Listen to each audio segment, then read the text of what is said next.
श्री युधिष्ठिर बोले, हे केशव, आपने आषाढ़ माह के शुक्ल पक्ष की देवशयनी एकादशी की कथा कही।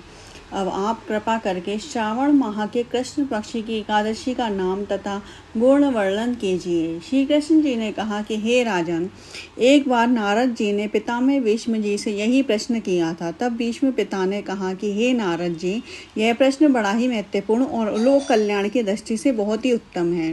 भीष्म जी बोले, हे नारद, श्रावण मास के कृष्ण पक्ष एकादशी का नाम कामिका है। इसमें श्री विष्णु भगवान का पूजन किया जाता है। इस व्रत का फल वाजपेयी यज्ञ के समान होता है। जो आदमी शंख चक्र पद्म गदाधारी विष्णु की धूप दीप आदि से पूजा करते हैं, उन्हें गंगा स्नान से भी अधिक फल मिलता है। व्यतिपात में गंडक नदी में स्नान करने से जो फल मिलता है, वही फल भगवान विष्णु की पूजा करने से मिलता है। हे नारद जी, संसार में विष्णु की पूजा का फल सबसे अधिक है। यह श्रावण माह की कृष्ण पक्षी की कामिका एकादशी के व्रत के बराबर है। अतः जो आदमी विष्णु भगवान की पूजा न कर सकते हो, वह इस कामिका एकादशी का व्रत करें तो वही फल प्राप्त होता है। आभूषणों से युक्त बछड़े सहित गाय का दान करने से जो फल मिलता है, वही फल कामिका का व्रत करने से मिलता है।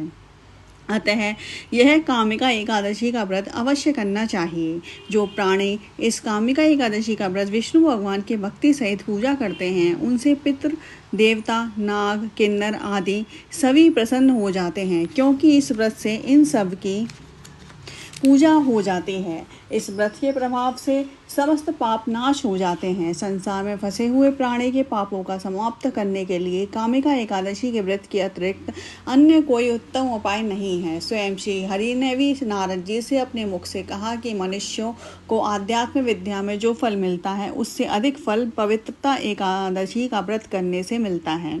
इस पवित्र एकादशी के व्रत के प्रभाव से मनुष्य कुयोनि से छूट जाता है और इसके प्रभाव से स्वर्ग को प्राप्त करता है।